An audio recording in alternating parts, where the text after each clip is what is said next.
to applying our character to the full body IK system in Maya is to go ahead and apply the control rig.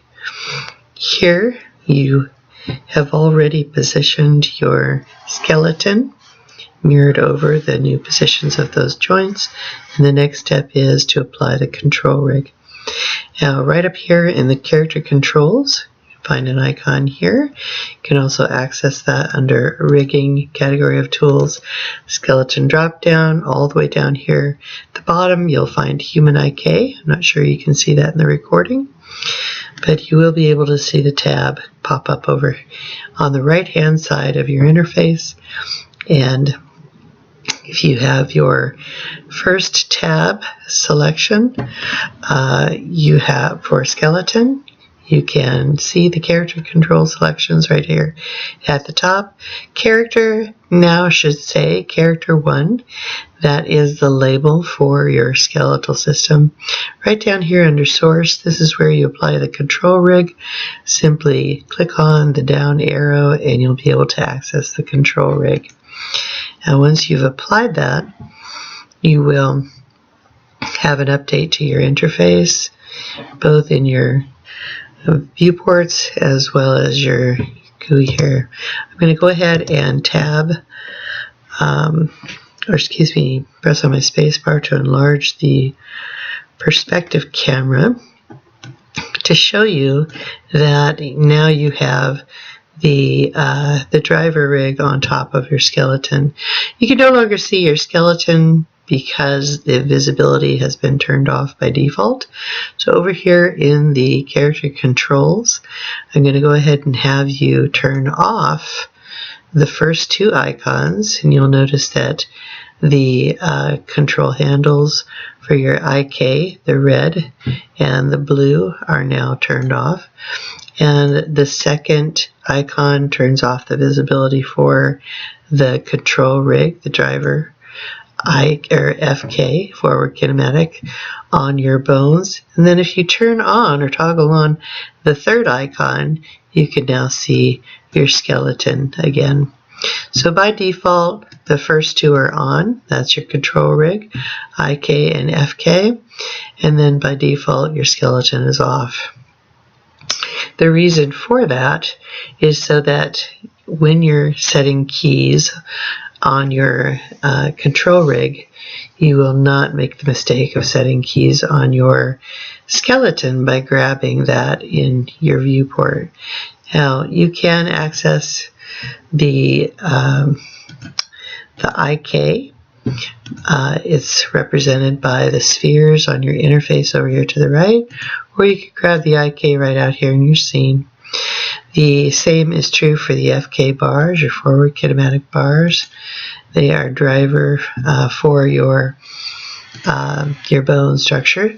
But notice that if you select on some of those, they are not available to you for manipulation with transform tools or translation tool. If you go to rotate, you can rotate those.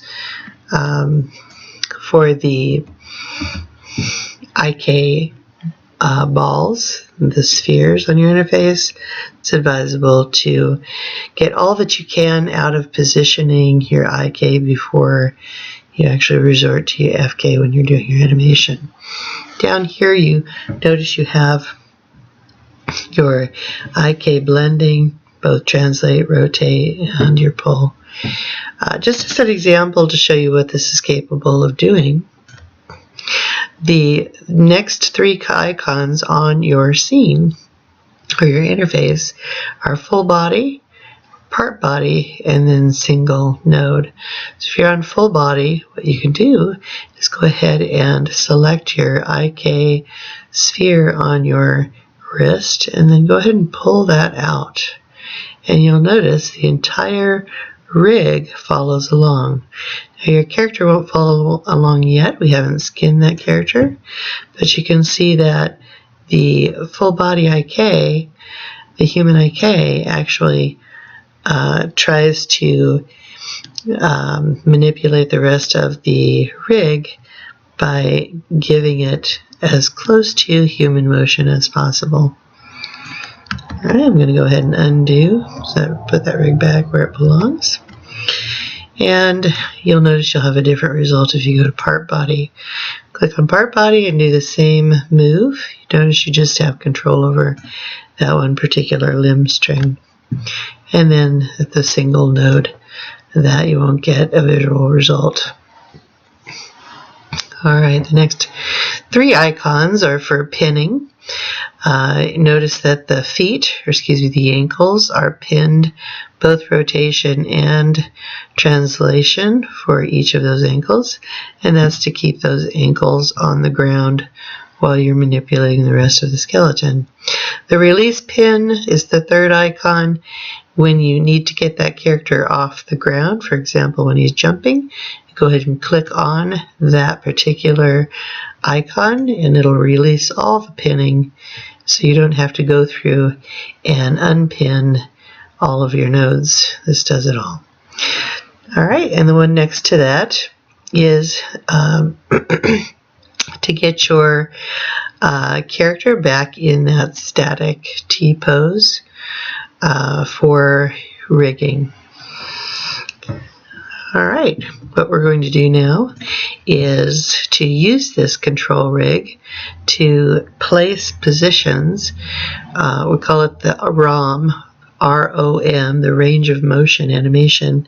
We're going to go ahead and key the key frames, the extreme poses of each one of these joints on your time slider, so you can go ahead and scrub on your time slider from key pose to key pose as you're weighting your skin.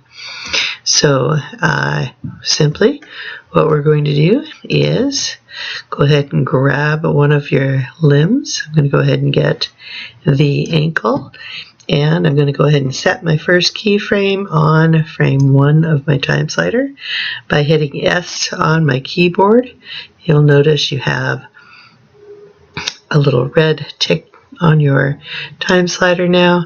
I'm going to scrub on over to frame 5, and I'm going to go ahead and toggle on my auto keyframe icon now.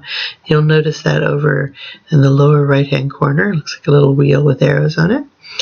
Now every time I move my my joint or my skeleton, my control rig, it's going to automatically set another keyframe on my time slider. So an extreme pose is getting that leg completely up in front of my character. And now I'm going to go ahead and go to frame 10 and set that right on back down here. Swing it back the other way. Now, I don't know about you, but my leg doesn't go all the way back. Not nearly as far in this direction as is the front. So I'm going to go ahead and make sure that I've got a breakdown pose here to avoid twisting. Pull that back just a little bit. So now I have down. I have my extreme pose going forward. Comes down slightly as it swings back to the back view, and I'm going to go ahead and bring that down again, and my next pose is going to be straight out to the side. And being reasonable, I'm going to say this character is not as flexible as a gymnast, so I'm going to go ahead and pull that leg out, but I'm not going to bring it all the way up to the side. You'll notice that when you are extending your limbs on your own body, that if you go too far, your joint will and your bone will start to rotate in another direction, and that is to allow your body to continue to pull that limb in that direction, but the extent of the rotation for that direction alone may not get you there. So rotating that limb or engaging another bone will further allow your body to extend to that position. A good example of that is the arm. At the T pose, this is about the full extent of the up pose for that arm. And if you go beyond that, it's actually going to engage the clavicle at the rotation of that sternal notch so that you can continue to bring that arm up naturally. You can try that on your own body so that you can see how that works. Being acutely aware of how our skeletal systems and muscle structures work is going to allow you to be a better rigger and animator. All right, once you've got an extreme pose for each of your limbs keyed into the time slider, then you can go ahead and begin to weight paint your character. And I'm going to break here and go forward, create my extreme poses for my other limbs, and then I'll see you back here at the next tutorial for attaching the skin, your mesh to the bone structure, and then painting your weights.